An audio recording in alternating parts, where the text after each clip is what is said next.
What's going on? Welcome back to Mo Air Podcast. This week's guest is John Fedele. He's a St. Louis-based pilot. He's a private pilot that enjoys the world of aviation and also enjoys sharing his life of aviation with us on Instagram.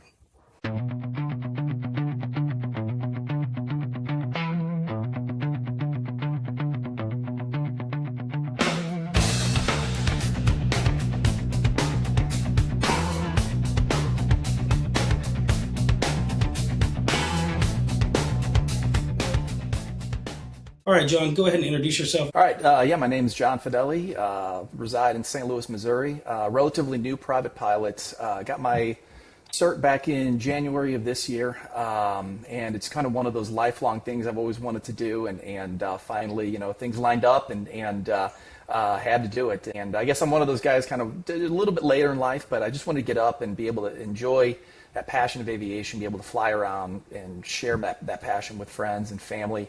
My main job is a commercial photographer and commercial director. So I work in media and advertising. So I kind of saw that as like, a good way that I can combine both of those, my career and those passions, and combine those both onto my Instagram account. And so just been really documenting all my experiences, or as many as I can, document a lot of my flight experiences from the beginning all the way up until this day. Good way to be able to share, my passion with my friends, family, and also for networking with other people throughout aviation. I've been taken aback with how many people have reached out and messaged me, and just strangers, and just meeting cool people, just serendipitous things, and people reaching out and really supportive. So I think that, it's those things you hear about the aviation community. It's a small community, but most people are really, really supportive, no matter what level that you're at. That's awesome, man. So you're a photographer, which is really cool. So you know more about like the color editing and all that stuff for your videos, which is probably why they look so awesome all the time. Thanks. So you said you got started a little bit later in life, but what was your earliest childhood memory of aviation that got you hooked? Yeah, I think earliest childhood was my dad we used to go to air shows when I was growing up, when I was just a little kid, and we used to make model airplanes. They'd hang all over my ceiling in my bedroom when I was growing up, and we were always getting into looking at World War II bombers and jet fighters and posters on my wall. My dad was not an aviator. He was in the Air National Guard when he was younger, but he wasn't an aviator himself. He was more into autos. He was a big motorhead, but things with engines, big loud hot rods and stuff. But so I always had the aviation I always had a fascination with it. And just, years went on, I grew up, and I never really thought much about it. And I was on a photo shoot back, it was about 10 years ago or so. And it was with Steel. It's the brand S.2. They make chainsaws and trimmers, and they actually sponsor a Reno Air Racing aircraft. I didn't know Steel that. sponsored. Yeah, it's a Lancer Legacy, and we were photographing that aircraft and the pilot for an ad campaign. On a whim, after I finished photographing the pilot, it's Andrew Finley, a really great guy, and I said, just on a whim, I'm like, hey Andrew, tomorrow after we wrap this whole photo shoot, you might give me a ride in your plane. And I just, of course, expecting a no, and his reply was, yeah, no problem. Oh, that's awesome. Wow, okay, this is cool. So next morning, we went out to the airport and photographed him and the aircraft and everything all down on the ramp. It was really cool, just a beautiful day. It was like the perfect day that like you would want to be out there shooting. Is just like the sparse cumulus cloud, just big puffy cotton clouds were all over, and it was just an awesome day. Perfect weather, low winds, and so. Sure enough, we wrapped things up and we jumped and we took off, and it was just like, it was one of those experiences. I mean, that plane is a high performance, is a race aircraft. And we went up and we're just like cruising and just pylon clouds and just cruising around the clouds, banking through the clouds. And he let me take controls, and I'm there with the stick. It's got a center stick in that Lancer, and I'm flying this thing, and I'm just thinking to myself, this is the coolest thing that I've ever done in my whole life. So we did some aerobatics, some barrel rolls, which I got a little motion sick on those, and so we took a little break, and then he took me. We did a loop, and he's like, all right, clench your butt, clench your legs. We're gonna do a loop. So we did that loop, and once we landed, man, that was it. I I was like, okay, I have to do this. That was just so cool. So yeah, that first experience was probably way beyond most people's experiences.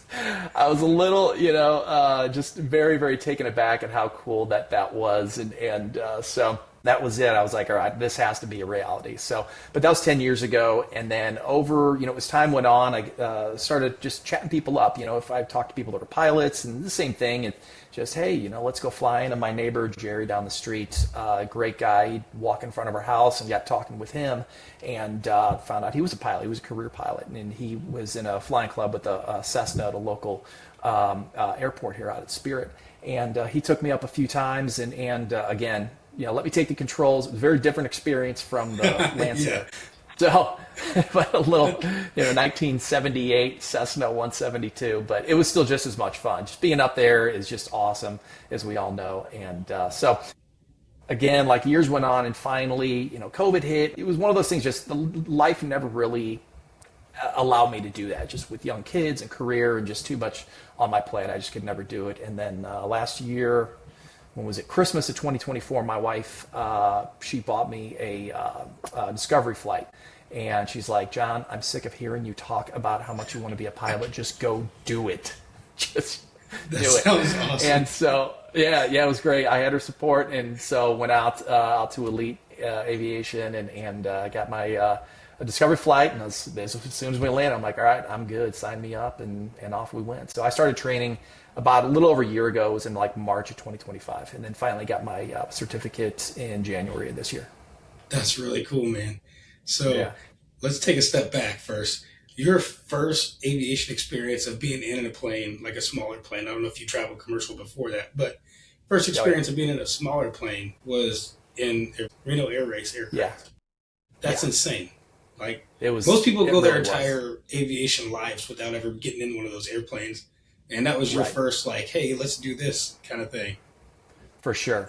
And I think, a lot of that, like, to get bit by the bug was, I knew that this guy, that Andrew, he's a professional pilot. And, like, there was no fear. I remember I was not scared in the least at any point through that, because I knew this, Andrew literally races this thing with some of the best pilots in the world. So, and that kind of helps to alleviate, some of those, you're up there, you're doing loops and barrel rolls. Most people would be like, nope, not for me. But, when you're with someone like that, it makes a big difference in just your overall enjoyment of the ride. I guarantee it. But that would be insane. Chasing that feeling might be a little rough, especially if you're flying a 172 now. It's still exciting, but not quite as exciting as that. Right, yeah. You probably landed at the speed that you cruise at with the 172. No, not quite, but feels like it. Yeah. That's awesome. Yeah. So your neighbor basically put you onto this flight club down in your area, which was really cool. You went flying with him in a 172, and then you currently fly a 172. Is that yours, or is that like a club airplane that you fly? I'm currently renting. So I've been looking around, looking for clubs. I've met with some clubs and submitted my name, and it's really difficult to get in one around here right now. Everyone has a waiting list. So that's really, I feel like, one of the difficult parts that I find with, at least in our local area with aviation, is trying to get into the clubs. Renting is very easy, so I've just been renting, but the clubs have been a little more difficult. They either want people with more PIC hours, which I'm working on right now, or they simply just have too many people that are on their waiting list here. So I've looked at, does it make sense to just go get a hangar somewhere and just wait until the time is right and, buy an aircraft down the road, and at least I have the hangar, but even the hangars around here are really difficult to come by. There's waiting lists. I contacted one airport, and they just about laughed at me and said it's going to be about 5 years until they have one available. So I'm just going with the flow right now. Just trying to. I can fly just about whenever I want with renting, but there's a lot of benefits with getting into the clubs and obviously with ownership too, but more responsibility as well. That's for sure. That's a huge problem everywhere you go nowadays. It seems like is hangar space so hard to come by. And then when you do come by it, it's expensive because they have a wait list and they can charge out, exorbitant prices. However, we're pretty lucky down here in our area is the hangar wait list isn't terrible. I'm on the other side of the state from you. I'm on the Kansas City side. And there's a lot of municipal airports that have quite a few hangars. So We're kind of lucky on this side of the state, and could just be not as many pilots as well. Yeah, for sure, for sure. And I think I'll probably end up having to just go outside of my close bubble here near home. It'd be great if I Yeah, could drive 20 minutes and, drive to my hangar, to my flight club, which would be the ultimate goal because Spirit of St. Louis, I've been flying out of there since the beginnings, which would be great. But there's other airports, and I might just have to drive 45 minutes, if I find a hangar somewhere or a flight right. club somewhere. Just one of those things. I'll just have to, just weigh the pros and cons of it out as this time goes on. So you're pretty comfortable with talking to ATC then, if you've been flying out of Spirit. Yeah, yeah. I think that was one of those things that a lot of people have said that if you're training out there, you're training in a Delta class Delta airport. So as soon as you get out of there, you're typically on with St. Louis approach, and you're right under the Bravo as well out there. So you've got a little bit of leeway with the Bravo shelf out there. So, but it's good. You can fly directly west and just get into more sparse areas, or you can fly around the city and really train yourself and challenge myself with ATC and Bravo Yeah, clearances and staying out of the Bravo. So it's definitely but it's been, I like to do that just to challenge myself and to be able to get into more complex airspace and just get my workload a little tougher, rather than just making it every flight easy, just, challenge myself, because there that's, you go. Yeah, always that's what learning. we all want to do, Yeah, Yeah. yeah. So one thing that I have a huge question about, the Arch Tour. Have you flown that? Yeah, I've done that a few times. Yeah, yeah, Is it pretty and like strict on, where you're at and altitudes, and or is it basically like they give you a corridor and you fly the corridor? yeah, they're with my experience so far, there's like a kind of a. It's not necessarily that I know is like a specific published route, but typically the from what I've seen is you fly in from the south, you come up north past the arch, and then once you get just north of the arch, you can turn around and then come back down, so that both sides of the aircraft get a good view of downtown. So that's one way to do it. I've done it where I just flew straight past the arch too. I was by myself, so I just kept the arch on off to my off to the left, just so I had a better view of it. Yeah, typically just hop on with ATC and talk to let them know. You can request flight following with an arch tour, and then they'll guide you through. And one of the more, if you want to say, difficult or complex parts is we have St. Louis downtown area is right there just outside. So we have it's a Delta right there, so you need to fly through that. So then ATC will coordinate either with their tower on your behalf, or they'll turn you over to tower then to coordinate flying through all the airspace. And you're below the Bravo over there, but you still, there's not a whole lot of leeway. I think it's a 3,000 foot shelf, I think, that you need to Oh stay yeah, under. But, yeah, one of them, I was one on my Instagram posts that they cleared me into the Bravo. They needed to get me, over to the arch pretty quickly. I guess they had I think it was a 757 coming in, and controller said, "Hey, we need you on the north side. So go direct. You're cleared into the Bravo." And that was my first Bravo clearance. So it's like, oh my god, yeah. I here we remember go that into the actually. Bravo. I Yeah, watched that yeah, video. it That was was pretty pretty cool. recent, wasn't it?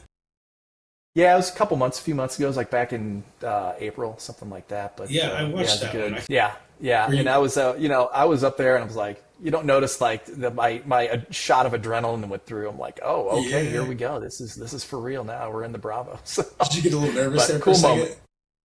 Yeah. Oh yeah. Yeah. Yeah. And If then you, once you you don't got out see it, of it, but you're I'm like, like, that was fun once I got out. And then with the edit, it was a little more. I just cut all of the audio a little quicker, just because that way you can get to the point faster. There's no dead time yeah. with that, just since no one's attention spans last very long on social media these days. So it sounds a lot more hectic than it was, but my skill level at that point, it was for me, it was just enough to handle, just enough to handle.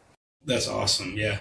Yeah, I always say yeah, that, whenever you get cleared into a Bravo, your first reaction is like, uh oh, here we go. We're in the game now. And then after you yeah. fly through it and you get back out of it, you're like, wait, that's the same thing as talking to any other controller. Like, it's no Exactly, different. exactly. I think it's like it gets built up, and but yeah, they're just gonna vector you and tell you your altitudes, and I'm sure I'm oversimplifying that, of course, but yeah, at least with my experience, that's what it's been. How often do you say that you've been flying? I know you said you started about a year ago is when you got your started your training, and then this January is whenever you got your rating. So do you Hmm. try to fly like once a month or once every couple months? Or, I try to fly once a week, oh just wow. to keep on top of the skills and keep my skills developing. I mean, in a perfect world, I'm flying 2 to 3 days a week, but I fly as much as my bank account will let me. I guess that's how often I like to fly. But I think once a week is a good for me. It's just a good cadence with balancing this with life and everything else that goes along with it. So, but yeah, try to fly once a week and try every time I go up, look for either recently up to this point, it's been more flying to get more comfortable in the aircraft and get more comfortable in airspaces and different airports and just all the different variety of ways of flying in my local area. And now to the point, feeling much more comfortable and so now start, going farther and you're really going places and start, do the $100 hamburgers, fly friends, fly family and start doing that and really having fun and really getting more of the adventure side of things here at this point. Yeah, that sounds awesome. Is there any good eating places over there that you can fly into? Oh yeah, they're all over. It's one of the cool things I tell friends and that like you don't realize that there's all these little airports all over the United States, or I guess all over the world, and each one has like there's like a really good little diner at them, or each one has its own little personality, and you get into flying. Or until you get into flying, you don't even realize that they even exist. But then you get into the aviation world, and there's like, it's fun just to fly to Jefferson City, which is like a 45, 50-minute ride, and they have this great little diner. You can sit there, eat a hamburger, and watch airplanes take off and land, and then they have this free ice cream out there that's kind of known for like local ice cream. It's just those little things that it's just fun to do. It's just to go out there, land, get something to eat, and head on back. What's the farthest that you've flown so far? Um, what's the farthest? Flew to Distance wise and Quincy. then time wise, I guess. Yeah, yeah. So probably distance would be Quincy. I can't remember exactly the distance on that. It's Quincy, Illinois, just north of the city here. It's a really pretty trip to get up there, just straight up the Mississippi. Last week I flew down to Perryville, which is I think it was like 60 miles to get down there. So it's a good cross country. It was like a 45-minute ride to get down there, just touch and go, and then come back. So again, like just to picturesque, just fly down there, get some cross country practice in, quick touch and go, and then fly back. So that's probably about the farthest that I've gone so far. That's awesome, though. Yeah, those are good little flights. If you're not fatigued after the flight, with whatever you got going on, whether the weather was kind of bumpy on your way down or way back, it's great. You can debrief the whole flight and actually learn from that. Yeah, absolutely, and that's why I try to drop the GoPro in and record all my flights. I can listen to with the cables. You can pipe in ATC and so you can listen to the entire flight. And I've learned so much just with the GoPro and being able to go back and um, rewatch those flights and see the things that I did right, see the things that I did wrong, because think when you're learning and I think even to this day like things happen fairly quickly when you're in that aircraft. You land and then there's things that happen that maybe you forgot or something that you didn't even notice, and I still typically try to go back and rewatch everything for that reason. Like, okay, there was did I do this right? Or, maybe, this is, what was my response with ATC with when they said, this or that. But just those little things that you can go back and, they can really learn from that previous flight and that experience. Yeah. During your training, was there ever a time that you just felt like you were stuck on something that you couldn't get right, whether it was like slow flight, turns around a point, some stalls maybe, or like a different type of landing? Was there one thing that was like kind of a thorn in your side? I think the one thing that stuck out for me during training was, and I've read about this happening to some people where your landings just fall apart, like halfway through training. Like Yep. you start out and you're just doing pattern work and you're just touch and go, touch and go, touch and go, just to get comfortable with landings and you get to a certain point, you solo and everything's great and your landings are pretty good. Yeah. But then you start to get into cross country and more maneuvers and you're not landing as much. And then so I felt like my landings just fell apart. I got really frustrated like late last summer because I was like, what is going on? Like I cannot land this plane smoothly anymore. Like, it was really frustrating. I mean, I fought that for a few weeks. And I talked to my instructor about it and other instructors. I'm like, what is happening to me? But you just focus and you kind of need, I felt like you kind of need to get through that. When you first learn, it's almost just like, ignorance is bliss. You're just like, oh, I can land. This is no easy. But did you really land in various winds? Did you land with crosswinds? And that's when things get much more difficult as a student pilot. And my crosswinds were pretty rough early on, but you just like with anything, you just have to work on it. Just go out there and just rip that pattern. So just stay up there for an hour and a half as long as you can. Yeah, there you go. Just push through it, man. That's awesome. So Yeah. that does happen to a lot of people. Whenever you get into the other maneuvers, you start focusing in more on like this is what it looks like for these things, and you kind of forget what that sight picture looks like when you're coming in for a good landing. The width of the runway makes a difference. Sometimes even the color of the runway makes a difference for people. So thank you for Absolutely. sharing that one thing that kind of stuck with you. That way, if somebody else having that issue, they can see later that, hey, it's not just them. We can move past that. And then if you watch his videos, you'll obviously see that his landings are great again. So you don't have to worry about it. Yeah, yeah, for sure. I think there's one that I posted up. It was just one of my just brutal carrier landings, and I came in and just smashed down. It was probably one of my worst landings, but I like, all right, it's not like I'm some great pilot. I'm not trying to be this like great pilot. This is reality here. This is learning to fly an aircraft, and it's It going to be happens, ugly man. at some points. Yeah. As long as you can use the airplane again, that's a great landing. Yeah, It's good if you exactly. walk Yeah, away. It's great if you can use the airplane again. That's what I've always told. I like that. Nice. I like that. Oh, jeez. So, one more question for you about your training before we move into like new stuff that you're doing. Whenever you first soloed and your instructor steps out, you're like, okay, this is all on me now. You're at the end of the runway. You get to go ahead. You go to full power to take off. Everything's normal there because you're focused on the instruments and outside the airplane. Once you get up and turn crosswind, at least for me, as soon as I turn crosswind, I look over, nobody's there.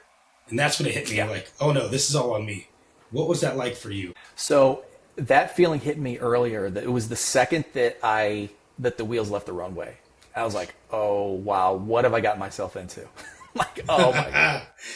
But it was you're going on adrenaline at that point, and fully admit, like, I mean, it's I was nervous, and I mean, sweaty palms, and like, okay, I know that I can do this, but it's just you have to convince your brain, yes, this is we can do this, we can do this.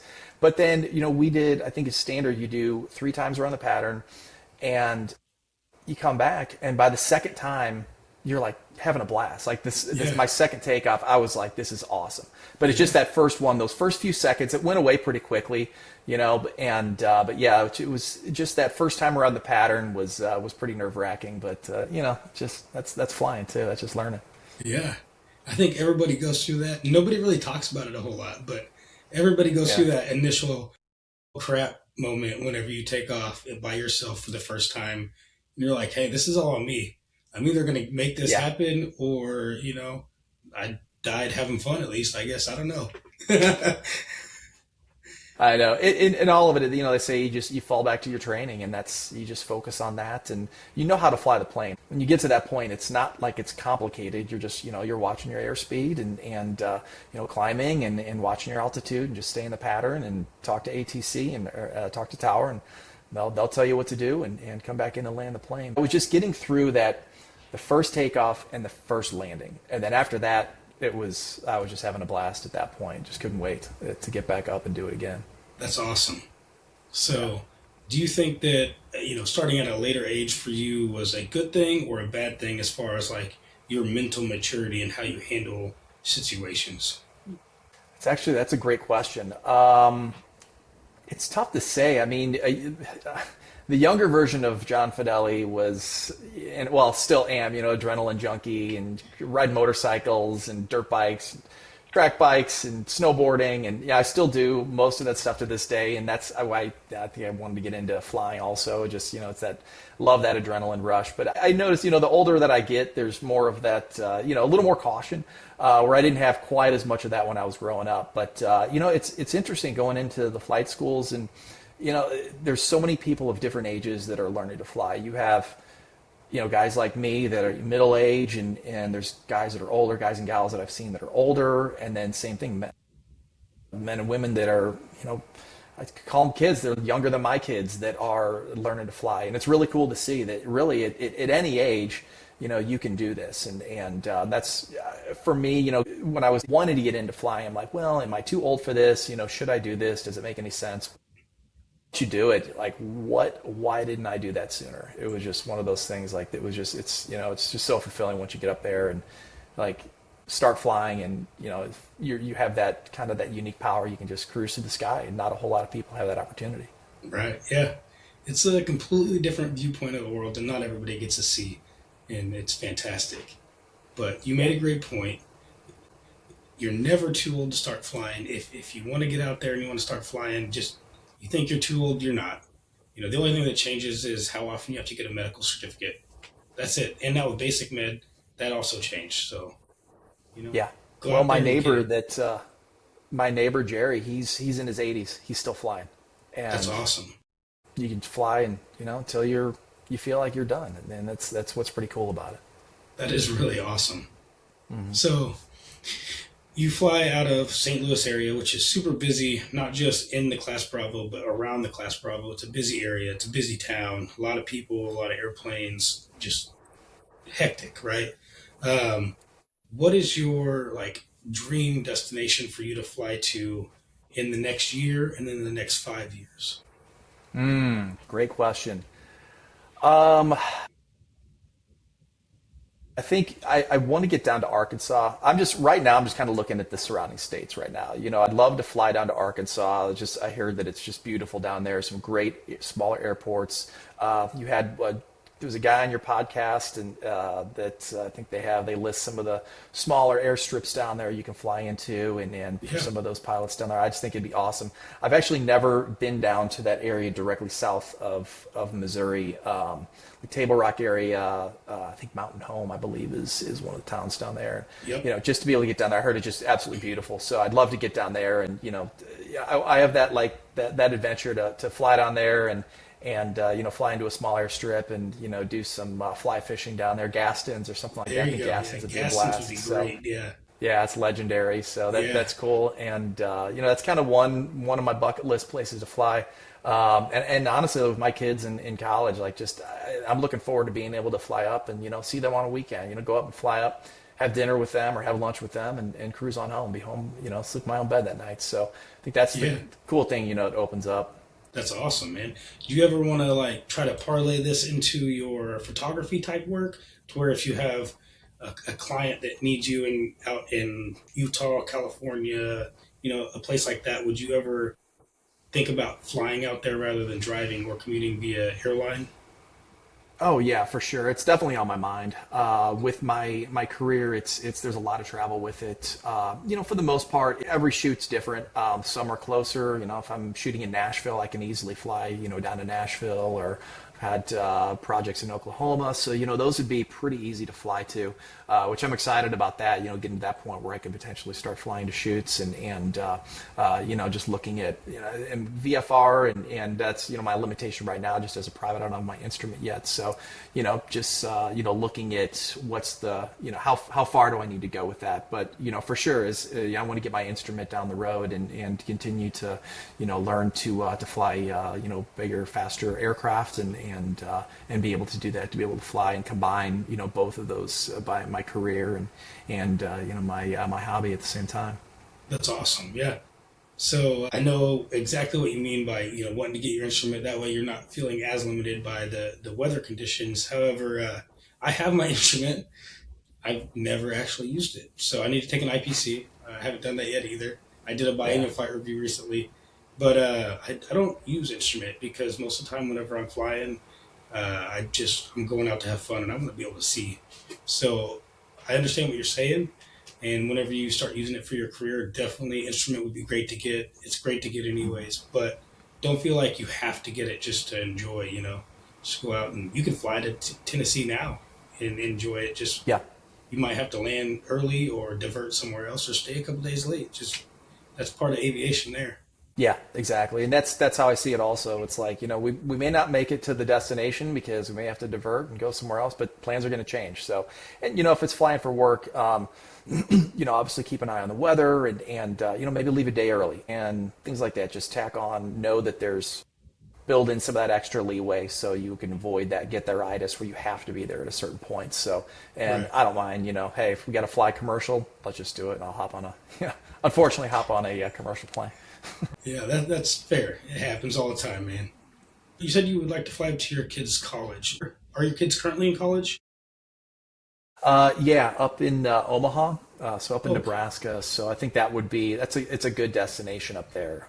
Mapped it. It's about a 3 hour flight in a 172. So Yeah, definitely want to get out of that plane there at that point. So after 3 hours, but I think that'd be a fun destination to fly to. Their airport is it's a Charlie, and it's just outside of downtown. So you can pretty much land there, and you're in Omaha within about a 5-10 minute drive. that's really cool. Yeah. So we were really surprised, pleasantly surprised with Omaha. Didn't know much about it, and then we started visiting up there. And it's a pretty cool town. There's a lot of investment in the downtown area and great restaurants and it's just a great scene up there. They have a lot of good stuff going on down there, Yeah. or up there rather. So let's go back to the $100 hamburger type stuff. What is your favorite place to fly in and grab a bite to eat? Well, I've only flown to two places to eat so far. So either KJeff out of Jeff City and then Quincy. So they're both cool. Like Quincy was cool. We did that on my first cross country with my instructor, and they have there's a commercial terminal up there, and it's pretty cool. It's like this 1960s architecture. It was kind of built like back in the 60s. It's still operational terminal. There's commercial flights that fly in and out of there, but it's kind of interesting. There's a little diner in there, and you get out and you walk through the terminal and walk up to the diner. So that was pretty cool. And that again, you can view the runways out there and watch the air traffic come in and out, and so that was cool. Yeah, we actually flew up to Springfield as well. I wanted to fly into a Class Charlie and get some experience with flying into a Charlie. So yeah, it's just been all they're fun. They're all unique. Most of them seems like they're all kind of diner food, but that's what's fun about it. Just go up there and have a hamburger and cruise on home. There's nothing like it. I'll also give you another one to think about would be flying down to Sykeston, which shouldn't be too far from you. But if you fly into Sykeston, you can take the courtesy car, and it's not very far from the airport. You can go to Lambert's. Have you ever heard of that one? Oh, home to the throat rolls. Yeah, Yeah. yeah. Yeah. So they used Don't to. they give you? I heard they give you a discount. I think if you're a pilot.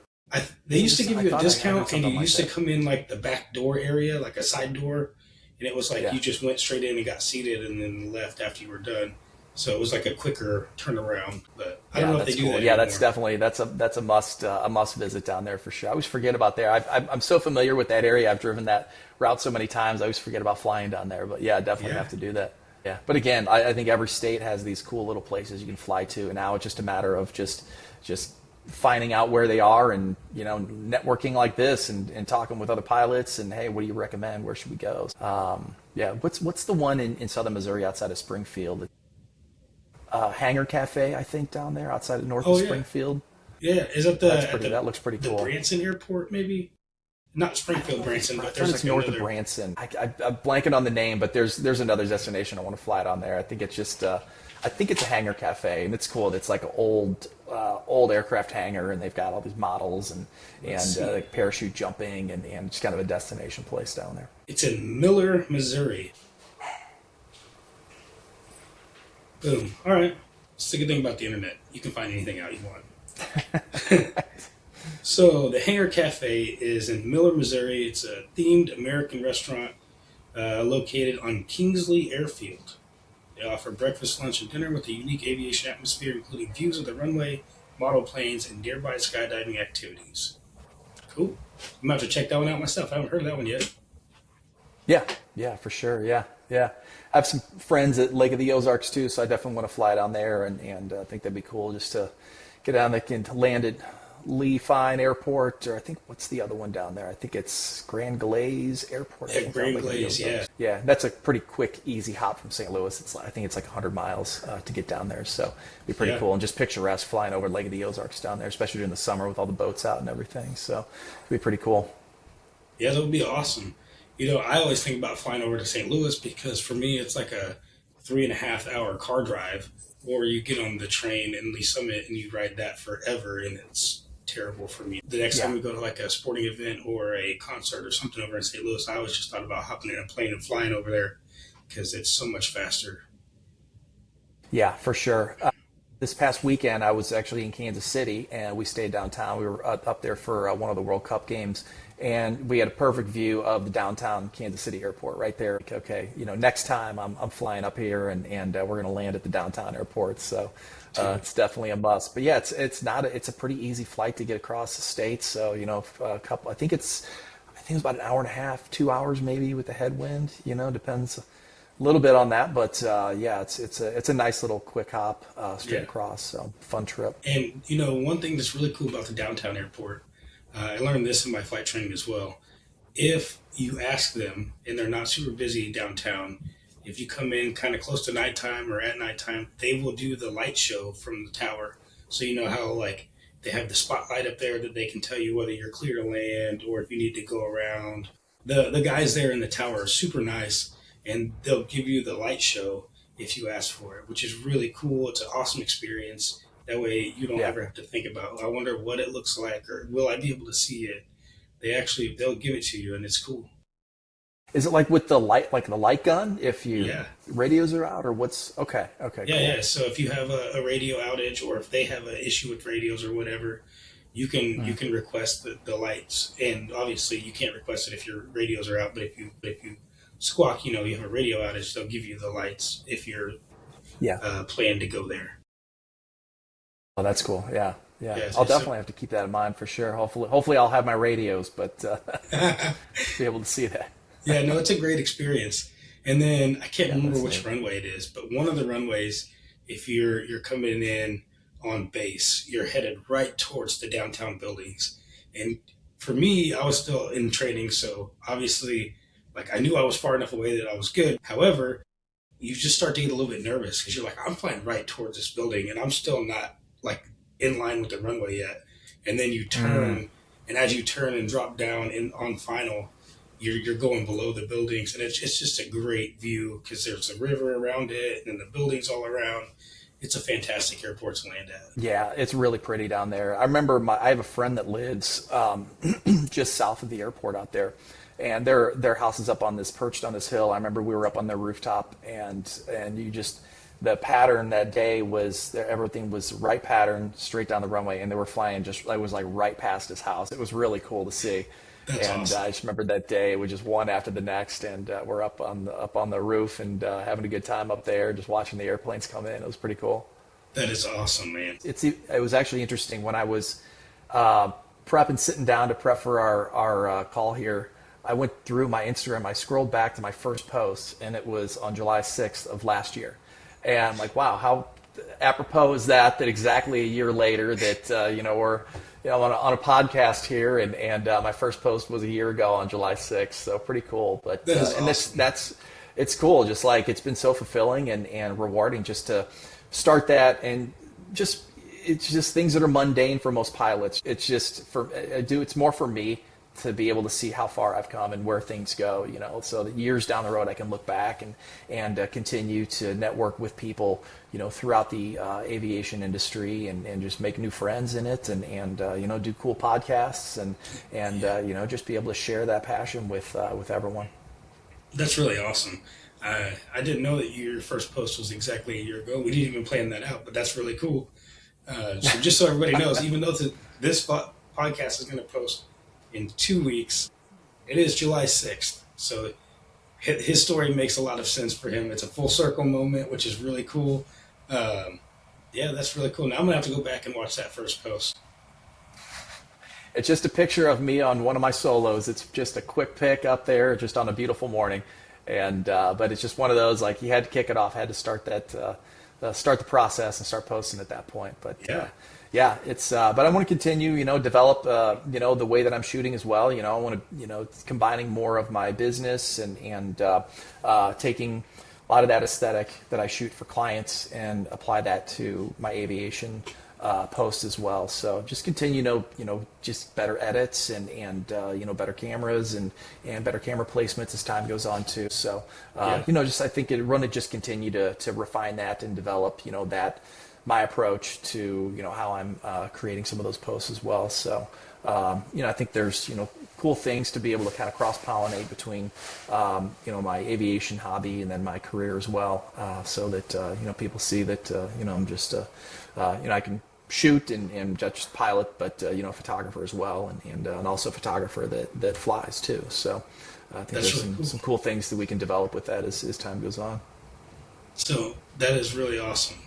Have you ever thought about getting into like a tail wheel and some backcountry type flying, or do you want to stick more towards paved and tricycle and multis and stuff like that? Oh yeah, I think the backcountry tail wheel stuff that looks so cool. So many people, you see all the YouTubers out there and guys on Instagram, and it just looks like so much fun being able to fly those types of aircraft. So I see myself with like 5 different aircraft that I need in my future. Yeah. We all do that. Yeah. Now, budget, glad we're talking, but, whatever, budget limitations could affect that. But, it's that looks like a really, really interesting way to fly and land on riverbeds and sandbars and middle fields, and it just looks so cool. So, right now I'm just like, the world's open. Just, all right, where can this thing take me? That's really cool, man. Yeah. So that kind of leads into my next question. And I ask everybody this question: if money was no factor, so you didn't have to pay for it, you didn't have to fuel it, you didn't have to insure it or hangar it or any of that, no factor for money, what would be your dream aircraft and why? Ooh, that is a good question. Right now would be, where I am right now, the Cirrus SR-22 would be great. It's, you've got, it's a great cross-country machine that can get you up where you need to go and get you up and high. And it's got the chute, of course. So, that's definitely, right now would be the dream machine right there. Beyond that, I don't know, those Pilatus PC-12s are pretty cool too. So, Those are awesome. it's, yeah. But then, I don't know, Kit Fox also, something like that. We're just building a dream Backcountry, hangar those here. are pretty Here we cool. go. I know. I see. Now you got me thinking now. So I don't know. I need to land about, I don't know, $10 million, and then then I'll buy my whole collection. There you go. Yeah. If you land, I got to figure out how to get that though. Send some over this way too. If you get $10 million, come on. Yeah, no kidding. Well, I'll just keep working. Hopefully that'll happen one day. Right? Yeah. I'm not counting on it though. No. Yeah. Oh, that's awesome, man. Well, I appreciate you coming out. I appreciate you taking the time. Tell everybody what your Instagram handle is. That way that I can put it in the description. I'll put it up on the screen. Everybody can find you. Yeah, I'm John Fedele. Instagram handle is @FedeleFlies. @FedeleFlies. FEDELE flies. Awesome. Right on. Well, I'll put that in the description, guys. If you don't follow John, go out there, follow John. He's got some great content. All right, John. Well, I appreciate you meeting up with me today. Hopefully you continue to post things. I'm going to continue to watch them. And as always, folks, success starts with positive attitude. Thanks for watching another episode of the Mo Air Podcast. If you enjoyed today's episode, please like, subscribe, and share with somebody else. And as always, if you want to be a guest on the next episode, reach out to me at moairsales.com.